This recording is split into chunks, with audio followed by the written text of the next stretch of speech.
కూటమి సర్కార్పై మాజీ మంత్రి అంబటి రాంబాబు ఫైర్ అయ్యారు. రెంటపాళ్లలో జగన్ పర్యటనలో వైసీపీ నాయకులకు నోటీసులు ఇవ్వడం ఆశ్చర్యకరమన్నారు మాజీ మంత్రి అంబటి.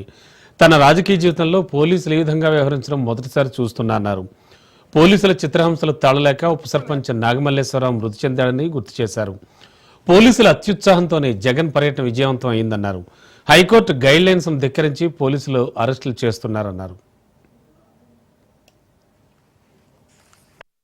మీద ఒక్కొక్కరి మీద ఎన్ని కేసులు పెడుతున్నారో నేను ప్రత్యేకంగా చెప్పాల్సిన అవసరం లేదు. అన్యాయంగా అక్రమంగా పోలీస్ హెరాస్మెంట్ తట్టుకోలేక నాగమల్లేశ్వరరావు అనేటువంటి ఒక వైఎస్ఆర్ కాంగ్రెస్ పార్టీ నాయకుడు ఆ గ్రామ వైస్ సర్పంచి ఆత్మహత్య చేసుకుంటే పలకరించడానికి వస్తే ఇన్ని కేసులు పెడతారు మా మీద. 1300 మంది పోలీసుల్ని ఇక్కడ డిప్లాయ్ చేశారు. దేనికో తెలుసా? జగన్మోహన్ రెడ్డి గారు వస్తుంటే ఆ జనాన్ని అరికట్టడం కోసం కాదు, ఎవ్వరు వెళ్ళడానికి వెళ్లే జగన్మోహన్ రెడ్డి గారి మీటింగ్ అని కాపురాలు కాశారు. అయ్యారా? మీరు ఇచ్చినటువంటి నోటీసులు లెక్క చేశారా? ఎవరిని కూడా సమీకరించకపోగా తండోపతండాలుగా వచ్చారు. అసలు పోలీసులు ఎవరు ఇంత బాగా లేకపోతే సగమంది వచ్చేవాళ్ళు. వైఎస్ఆర్ కాంగ్రెస్ పార్టీ నాయకులందరినీ 113 మందిని ఐడెంటిఫై చేసి కేసు పెట్టారు. ఏం చేస్తారా కేసు పెడితే? మీరు భయపెడుతున్నారా? కేసులకు భయపడేటటువంటి తత్వం ఉన్నదా అని అడుగుతాం. ఎంత దుర్మార్గమైన పాలన అంటే పోలీసులతో బెదిరిస్తున్నారని నాకు అర్థం కాలేదు. రాష్ట్రాన్ని 5 సంవత్సరాలు పరిపాలించిన వాళ్ళం, మా మీద మీరు కేసులు పెడతారేంటి? మమ్మల్ని మీరు భయపెడతారేంటి? నాకు అర్థం కాలేదు. మీరు భయపడితే మేము జడుస్తామా అని అడుగుతా ఉన్నా. పోలీసుల్లాగా వ్యవహరించడం లేదు, వాళ్ళే రౌడీలాగా వ్యవహరిస్తున్నారు. చట్టం చేతిలో ఉంది కదా అని వారి చేతిలోకి తీసుకునేటటువంటి ప్రయత్నం చేస్తున్నారు. ఇది అన్యాయం, అక్రమం. పోలీసు వారికి మేము సహకరిస్తాం. నోటీసు ఇవ్వండి, వస్తాం, సమాధానం చెప్తాం, కోర్టులకు వెళ్తాం, కోర్టులో మీ సంగతి తేలుస్తాం. ఇలాంటి ఉడత ఏపీ సచివాలయంలో ప్రపంచ జనాభా దినోత్సవ సదస్సు నిర్వహించారు. జనాభా నియంత్రణ కాదు, నిర్వహణ చేయాలని సీఎం చంద్రబాబు అన్నారు. జనాభా అనేది భారం కాకుండా ఆస్తిగా భావించే కాలం వచ్చిందని వ్యాఖ్యానించారు. భారతదేశంలో ఎక్కువ జనాభా ఉండడం మనకు పెద్ద వనరని అన్నారు. ప్రపంచవ్యాప్తంగా యువశక్తి క్షీణించే అభివృద్ధి కూడా తగ్గిపోతోందన్నారు.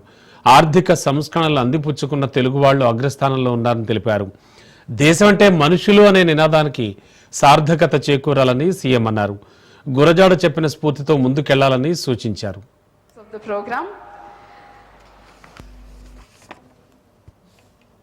1989 జూలై 11న ప్రపంచ జనాభా 5 బిలియన్లు అంటే 500 కోట్లకు చేరుకున్న సందర్భంగా ఐక్యరాజ్య సమితి జూలై 11వ తేదీన వరల్డ్ పాపులేషన్ డేగా ప్రకటించారు.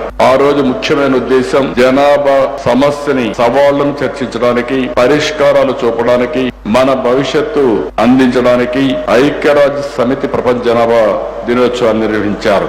ఒకప్పుడు జనాభా అంటే ఎక్కువ జనాభా ఉంది, నీళ్లు పెరగడం లేదు, ఆహారం పెరగడం లేదు, ఎయిర్ పెరగడం లేదు, గాలి పెరగడం లేదు, అనేక సమస్యలు వస్తాయని మనం అందరం కూడా పెరుగుదలపైనే ఫోకస్ చేశాం. కానీ ఈ రోజు మనం చూడంగానే నేను కూడా అందులో ఒకండి. నేను సమైక్య ఆంధ్రప్రదేశ్ లో జనాభా నియంత్రణ కోసం ఆ రోజు ఫ్యామిలీ ప్లానింగ్ కి ఎక్కువ ప్రోత్సాహాలు ఇచ్చాం. ఒక మాటలో చెప్పాలంటే ఆ రోజు నేను 2 పిల్లల కంటే ఎక్కువ ఉంటే స్థానిక సంస్థల్లో పోటీ చేయడానికి అర్హత లేదని నేనే చట్టాన్ని తీసుకొచ్చాను. ఈ రోజు మళ్లీ వచ్చి జనాభా నియంత్రణ కాదు, జనాభా నిర్వహణ చేయాలి, దీనిపైన మీ సూచనలు ఇమ్మని ఈ సమావేశాలు అడిగామంటే అది మార్పు. ఒకప్పుడు జనాభా అంటే మీరు ఒక్కసారి చూస్తే చాలా పెద్ద ఎత్తున వేరే దేశాలు జనాభా ఎక్కువ ఉండే దేశాలని చాలా చులకనగా చూసేవాళ్ళు. ఈ రోజు మీరు చూస్తే ఎక్కడ జనాభా ఎక్కువ ఉంటే ఆ దేశాలపైన ప్రపంచం మొత్తం ఆధారపడే పరిస్థితి వచ్చారంటే అది జనాభా విశిష్టత అని చెప్పి కూడా నేను మీకు తెలియజేస్తున్నా. జనాభా అనేది భారం కాదు, జనమే అతిపెద్ద ఆస్తిగా భావించే కాలం వచ్చింది. డిప్యూటీ సీఎం మల్లుభట్టి విక్రమార్క కీలక వ్యాఖ్యలు చేశారు. రోహిత్ వేముల ఆత్మహత్య ఘటనపై విచారణ జరుపుతామన్నారు. త్వరలోనే రోహిత్ వేముల చట్టాన్ని తీసుకొస్తామని వెల్లడించారు. న్యాయశాఖ దీనిపై పనిచేస్తోందని చెప్పారు. దేశంలోని దళితులు, ఆదివాసీలకు గౌరవం లేకుండా బీజేపీ వ్యవహరిస్తోందని విమర్శించారు. దళితులు, ఆదివాసీలకు వ్యతిరేకంగా వ్యవహరించే వారికి బీజేపీ పదవులు ఇస్తోందని దుయ్యబట్టారు. Which has really shaken this country.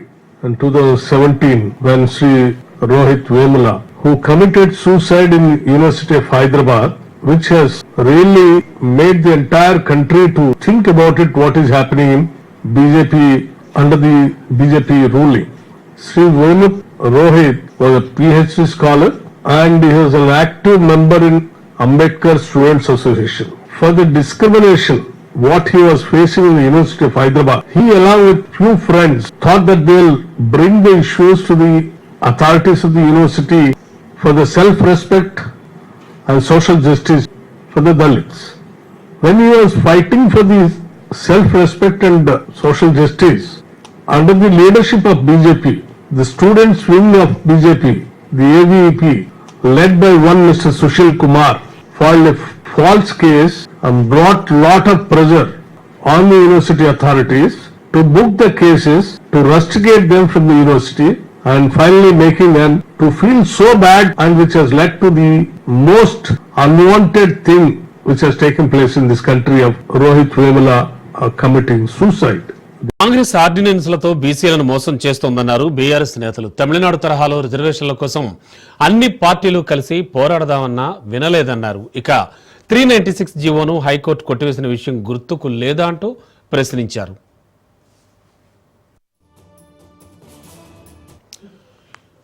అలాగే కేంద్రంపై ఒత్తిడి తెచ్చే ప్రయత్నం చేయడం లేదన్నారు. 42% రిజర్వేషన్లు ఇచ్చిన తర్వాతే ఎన్నికలు నిర్వహించాలని డిమాండ్ చేశారు. ఆర్డినెన్స్ ఇచ్చేట్లుంటే 20 నెలలు ఎందుకు వృధా చేశారని ప్రశ్నించారు. బీసీలను మోసం చేస్తే తీవ్ర పరిణామాలు ఎదుర్కొంటారని హెచ్చరించారు. కామారెడ్డిలో ఇచ్చిన హామీ ప్రకారమే రిజర్వేషన్లు అమలు చేయాలన్నారు.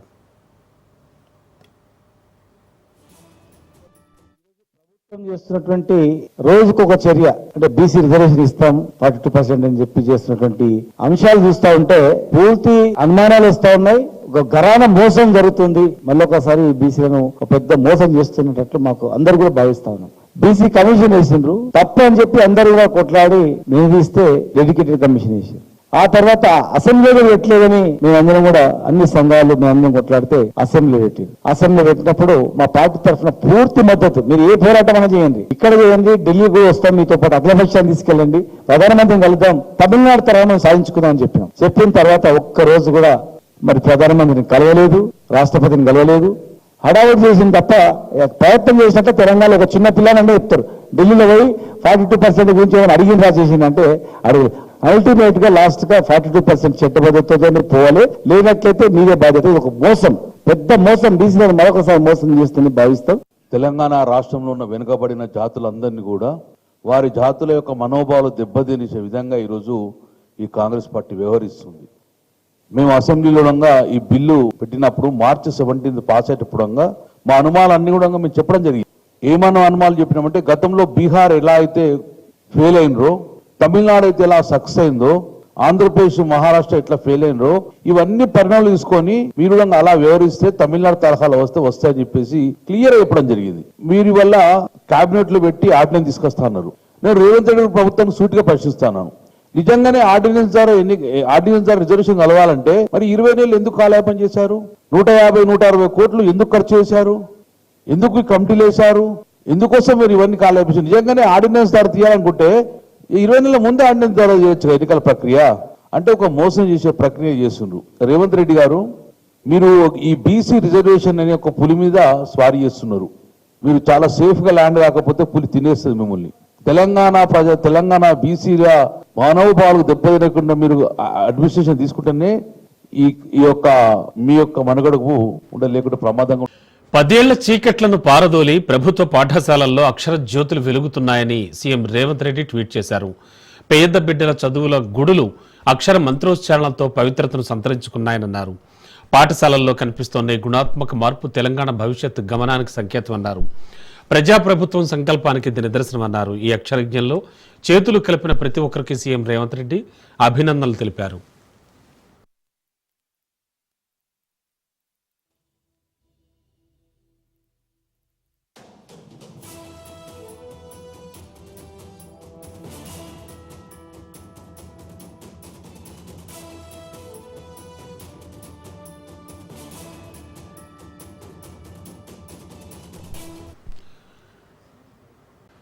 జస్టిస్ పీసీ ఘోష్ కమిషన్ ను మాజీ మంత్రి బీఆర్ఎస్ ఎమ్మెల్యే హరీష్ రావు కలిశారు. కాళేశ్వరం ప్రాజెక్టుకు సంబంధించిన అదనపు సమాచారం అందజేశారు. మేడిగడ్డ, అన్నారం, సుందిళ్ల బ్యారేజీలకు సంబంధించి 6 సార్లు కేబినెట్ నిర్ణయాలు జరిగాయన్నారు. ఆ 6 సార్లు కేబినెట్ లో ఆమోదం పొందిన పత్రాలన్నీ కూడా కమిషన్కు అందించామన్నారు. 3 సార్లు జరిగిన శాసనసభలోని అప్రూవల్ వివరాలు ఇచ్చామని వెల్లడించారు. ఇప్పుడు కమిషన్కి ఇచ్చిన వాటికన్నా మించి వివరాలు తమతో ఉన్నాయన్నారు హరీష్ రావు. అయితే కమిషన్కు ప్రభుత్వం పూర్తిస్థాయి సమాచారం అందజేయలేదని తమకు అనుమానాలున్నాయని చెప్పారు. బీఆర్ఎస్ పార్టీ తరఫున పవర్ పాయింట్ ప్రజెంటేషన్ ఇస్తామన్నారు హరీష్ రావు. నీటి వినియోగం, నీటి పంపకం మధ్య తేడా సీఎంకు తెలియడం లేదని ఎద్దేవా చేశారు. నీటి పంపకాలపై ఇటీవల ప్రభుత్వం ఇచ్చిన పవర్ పాయింట్ ప్రజెంటేషన్లో సీఎం అబద్ధాలు చెప్పాడని విమర్శించారు.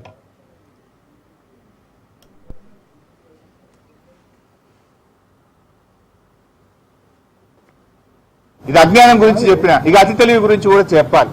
అంటే రేవంత్ రెడ్డి ఏమనుకుంటు నాకే తెలివి ఉంది, జనాలకు లేదు, నేను ఏం చెప్తా జనం నమ్ముతారు అని అనుకుంటున్నాను. ఉమ్మడి ఆంధ్రప్రదేశ్ లో మేము 54 లక్షల ఎకరాలకు నీళ్లు ఇచ్చినాం. అప్పుడు అయిన ఖర్చు 91,000 ఎంతో అన్నాడు ఎకరానికి, 93,000 కోట్లు అన్నాడు. 54 లక్షల ఎకరాలకు నీళ్లు ఇచ్చిన అన్నాడు. ఎంత బాధ కలుగుతుందంటే ఆ 54 లక్షలు ఏం కలిపిండో తెలుసావే? రేవంత్ రెడ్డి తాత పుట్టక ముందు గట్టి కూడా కలుపుకున్నాడు. నాయన కాదు, రేవంత్ రెడ్డి కాదు, ఆయన పుట్టక ముందు, ఆయన నాయన పుట్టక ముందు, ఆయన తాత పుట్టక ముందు, ఆయన ముత్తాత పుట్టక ముందు కట్టిన ప్రాజెక్టులు కూడా కలుపుకున్నాడు. 400 ఏండ్ల కింద కాకతీయ రెడ్డి రాజులు కట్టించిన చెరువులు కూడా ఉమ్మడి కాంగ్రెస్ పార్టీ చేసిందట. ఉమ్మడి ఆంధ్రప్రదేశ్ మన నిజాం నవాబు కట్టిన, నిజాం కాలంలో కట్టిన ప్రాజెక్టులు కూడా మేమే కట్టినాం మా కాంగ్రెస్ హయాంలో అని అలా కలుపుకున్నాడు. మీరు 20 నెలలు అయింది, ఒక చెరువు తవ్వినరా, ఒక చెక్ డ్యాం కట్టినరా, ఒక కాలువ తవ్వినరా, ఒక్క ఎకరానికైనా కొత్తగా నీళ్లు ఇచ్చిండ్రా? మీరేం చేయకుండా అంత పంట పండిందంటే అది కేసీఆర్ చేసిన ఎఫర్ట్ కదా. మీ హయాంలో ఏమన్నా ఒక ఎకరానికి నీళ్లు ఇస్తే ఎక్కడిచ్చిందో చెప్పండి, ఒక చెరువు కడితే ఎక్కడ కట్టారో చెప్పండి, ఎక్కడైనా ఒక కొత్త ప్రాజెక్టు పూర్తి చేస్తే ఎక్కడ పూర్తి చేశారో చెప్పండి. మరి అలా పంట పండుతుందంటే మా ప్రభుత్వంలో జరిగిన పనుల వల్ల తప్ప మీరు చేసింది అయితే ఇంతవరకు ఏమి కూడా లేదు. ఎందుకంటే ద్రోహాలకు మారుపేరు కాంగ్రెస్ పార్టీ. ఉన్న తెలంగాణను ఆంధ్రలో కలిపింది కాంగ్రెసే, నీళ్లలో తెలంగాణకు అన్యాయం చేసింది కాంగ్రెసే, వందలాది మంది యువకులను పొట్టన పెట్టుకున్నది కాంగ్రెస్. ఒకటి 299-512 ఇది శాశ్వత ఒప్పందం చేసుకున్నారని పదే పదే ఒక అబద్ధాన్ని 100 సార్లు చెప్తే నిజమైద్దనే విధంగా రేవంత్ రెడ్డి గారు, ఉత్తమ్ కుమార్ రెడ్డి గారు వ్యవహరిస్తా ఉన్నారు. బాధ కలిగేది ఏంటంటే తాత్కాలిక నీటి వినియోగానికి, నీటి పంపకానికి తేడా లేకుండా ఈ రేవంత్ రెడ్డి గారు మాట్లాడుతూ ఉన్నారు. నీటి వినియోగం అనేది కేఆర్ఎంబీ చేస్తుంది, నీటి పంపకం అనేది ట్రిబ్యునల్ చేస్తుంది. నీటి వినియోగం అనేది ఆ సంవత్సరానికి మాత్రమే పరిమితం అవుతుంది, నీటి పంపకం అనేది శాశ్వతమైనటువంటిది. మీరేం చెప్తారు? శాశ్వతంగా 299 సంతకం పెట్టారనే ఒక అబద్ధాన్ని పదే పదే ప్రచారం చేస్తున్నారు. ఇదే జానారెడ్డి, ఉత్తమ్ కుమార్ రెడ్డి, కోమటిరెడ్డి వెంకటరెడ్డి లాంటి చేతగాని కాంగ్రెస్ నేతల వల్ల, వీళ్ళ పెదవులు మూసుకోవడం వల్ల ఆనాడు కేవలం 299 టీఎంసీలు మాత్రమే తెలంగాణ ప్రాజెక్టులకు కేటాయించడం జరిగింది.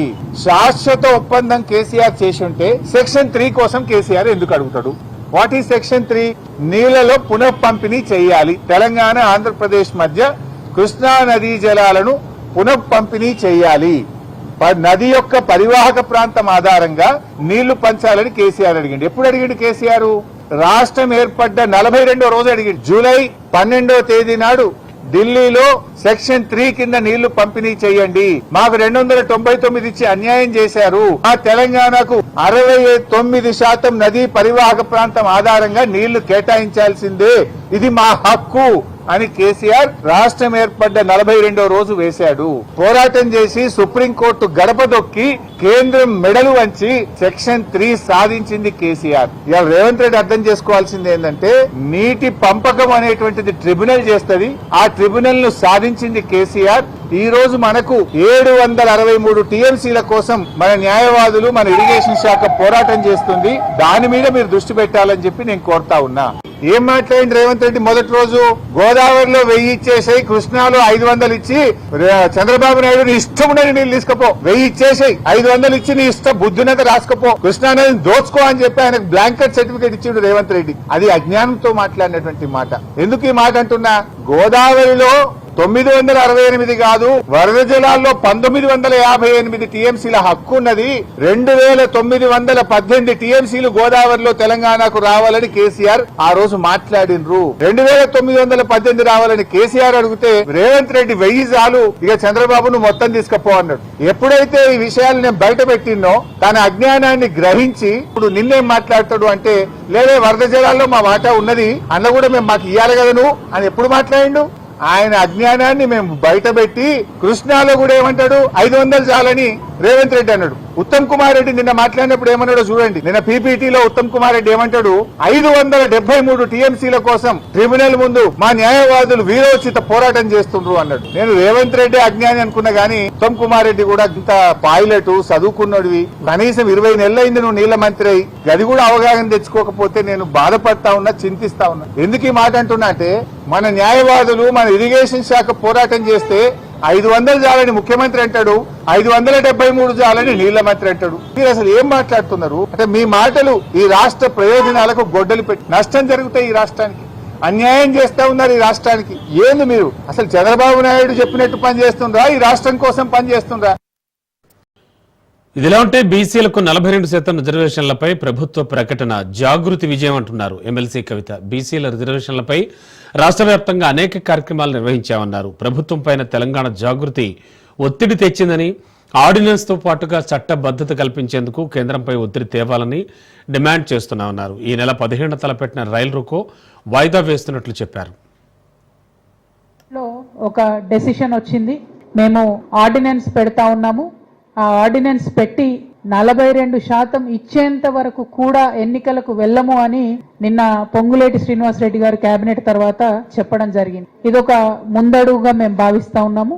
ఇది ఖచ్చితంగా తెలంగాణ బీసీ బిడ్డల విజయంగా మేము భావిస్తా ఉన్నాము. తెలంగాణ జాగృతి విజయంగా మేము భావిస్తా ఉన్నాము. యునైటెడ్ పూలే ఫ్రంట్ విజయంగా మేము భావిస్తా ఉన్నాం. మరి ఈ సందర్భంలో కొన్ని అనుమానాలు కూడా వ్యక్తం అవుతా ఉన్నాయి. ఆర్డినెన్స్ ఇచ్చి ఇమీడియట్ గా రిజర్వేషన్ వచ్చే మాట అయితే, మరి 18 నెలలు ఆగాల్సినటువంటి అవసరం ప్రభుత్వానికి ఏమిటి, ఎందుకు ఆగిండ్రు అన్నటువంటి విషయం నిజంగా చాలా మంది కన్ఫ్యూజన్ లో ఉన్నారు. కేవలం కాంగ్రెస్ పార్టీ మాత్రమే చేసింది, మేము కొత్త బిల్లు పెడుతున్నాం, పాత బిల్లు కాదు అనేటటువంటి రాజకీయ లబ్ధి కోసం ఆగిండ్రని ఇవాళ మేము బలంగా నమ్ముతా ఉన్నాం. ఆ రాజకీయ లబ్ధి కోసం వాళ్ళు ఆగిండ్రు. భారతీయ జనతా పార్టీ దగ్గరికి, అంటే రాష్ట్రపతి గారి దగ్గరికి వీళ్ళు పంపించారు. వాస్తవానికి పర్మనెంట్ గా ఈ దేశంలో బీసీలకు చట్టసభల్లో చోటు రావాలన్నా జరగాల్సింది ఏంది, కాన్స్టిట్యూషనల్ అమెండ్మెంట్ జరగాలి, అంటే రాజ్యాంగ సవరణ జరగాలి. ఎట్లా అయితే ఎస్సీ ఎస్టీలకు రాజ్యాంగంలో మరి హక్కులు ఉన్నాయో అదే విధంగా బీసీలకు కూడా హక్కులు ఇవ్వాలి. అది పర్మనెంట్ గా జరగాల్సినటువంటి ప్రాసెస్. మల్కాజ్గిరి కోర్టులో హెచ్సీఏ కేసు నిందితులు బెయిల్ పిటిషన్ దాఖలు చేశారు. 5 నిందితులు హెచ్సీఏ అధ్యక్షుడు జగన్మోహన్ రావు, ట్రెజరర్ శ్రీనివాసరావు, సీఈఓ సునీల్, రాజేంద్ర యాదవ్, కవిత బెయిల్ పిటిషన్లు దాఖలు చేశారు. మరోవైపు హెచ్సీఏ కేసులో కస్టడీ పిటిషన్ దాఖలు చేశారు సిఐడి అధికారులు. 14 రోజులు రిమాండ్లో ఉన్న 5 సిఐడి కస్టడీ కోరింది. 10 రోజుల కస్టడీకి ఇవ్వాలంటూ మల్కాజ్గిరి కోర్టులో పిటిషన్ దాఖలు చేశారు. కస్టడీ, బెయిల్ పిటిషన్లపై వచ్చే ఎల్లుండి కోర్టు విచారించనుందని తెలుస్తోంది.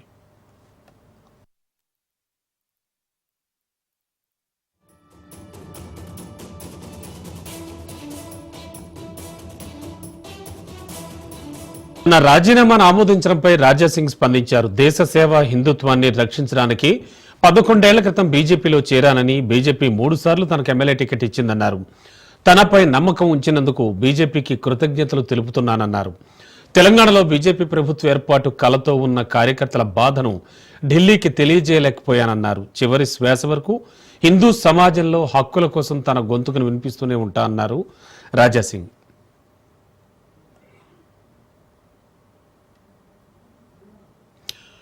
ఇక పార్టీ మార్పుపై కూడా స్పందించారు. తాను ఎలాంటి నిర్ణయం తీసుకోలేదన్నారు. తన కార్యకర్తలతో మాట్లాడిన తర్వాతే తదుపరి నిర్ణయం ఉంటుందన్నారు.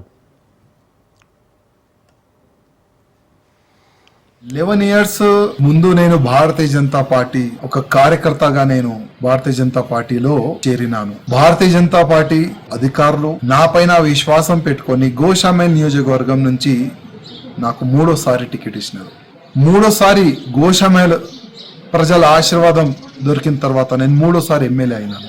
కంటిన్యూగా నా గోషామేల్ ప్రజలు సేవ చేసుకుంటా, కంటిన్యూగా దేశం పట్ల, హిందూ సమాజం పట్ల, గౌమాత గురించి, లవ్ జిహాద్ గురించి నేను పోరాడుతూనే ఉన్నాను.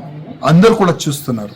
కానీ ఇవాళ లాక్స్ ఆఫ్ భారతీయ జనతా పార్టీ కార్యకర్తల గొంతుకి, ఆ గొంతుని నేను ఢిల్లీ వరకు తీసుకొని వెళ్ళాలని అనుకున్నాను. కానీ నేను అక్కడ ఫెయిల్ అయిన అనుకున్నాను. ఎందుకో భారతీయ జనతా పార్టీ అధికారులు నేను రిజైన్ దేని గురించి ఇచ్చినాను, దీని ఇంకా రీజన్ ఏముంది, దానికి వాళ్ళు పరిశీలించలే అనుకుంటున్నాను, చూడలేదు. ఇవాళ మా రాష్ట్రీయ అధ్యక్ష వారు నా రిజైన్ ని వాళ్ళు యాక్సెప్ట్ చేసినారు. కానీ ఇవాళ నుంచి కంటిన్యూగా నా దేశానికి, నా భారతదేశానికి హిందూ రాష్ట్రంగా చేయాలని, గోమాతని రక్షించడానికి, లవ్ జిహాద్ గాని అన్ని విధాలుగా ప్రతి ఒక్క హిందూ కార్యకర్తకి ఒక ఛత్రపతి శివాజీ మహారాజ్ లాగా తయారు చేయడానికి ఇప్పటి నుంచి నేను ఇంకా అగ్రెసివ్ గా నేను పనిచేస్తానని ప్రతి ఒక్క హిందూ కార్యకర్తకి నేను హామీ ఇస్తున్నాను. ఏ కార్యకర్త కూడా భయపడవద్దు. ఏ కార్యకర్త కూడా ఏం టెన్షన్, ఏ బీజేపీ కార్యకర్త గాని, నా హిందూ కార్యకర్తలు గాని కొద్ది కూడా టెన్షన్ ఎవరు కూడా తీసుకోవద్దని నా ప్రతి ఒక్క కార్యకర్తకి నేను హృదయపూర్వకంగా ఒక సందేశం ఇవ్వాలనుకుంటున్నాను. ప్రతి ఒక్క బీజేపీ కార్యకర్త, గోశామేల్లో ఉన్న కార్యకర్తలకి నా హృదయపూర్వక ధన్యవాదాలు. మూడోసారి నాకు ఆశీర్వాదం.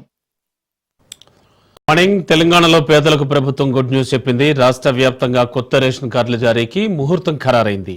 ఈ నెల 14న తుంగతుర్తిలో సీఎం రేవంత్ రెడ్డి చేతుల మీదుగా కొత్త రేషన్ కార్డుల పంపిణీ కార్యక్రమాన్ని లాంఛనంగా ప్రారంభించనున్నారు. ఈ సందర్భంగా రాష్ట్ర వ్యాప్తంగా 2.4 లక్షల కొత్త రేషన్ కార్డులు పంపిణీ చేయనున్నారు. కొత్తగా జారీ చేసిన రేషన్ కార్డులతో కలిపి రాష్ట్రంలో రేషన్ కార్డుల సంఖ్య 94,72,422కు చేరుతుంది. మొత్తంగా 3,14,00,000 మందికి లబ్ధి చేకూరనుంది. అయితే గతంలో ప్రకటించినట్టు స్మార్ట్ కార్డులు అందజేస్తారా లేక నార్మల్ కార్డులు అందజేస్తారా అనే విషయంలో క్లారిటీ రావాల్సి ఉంది.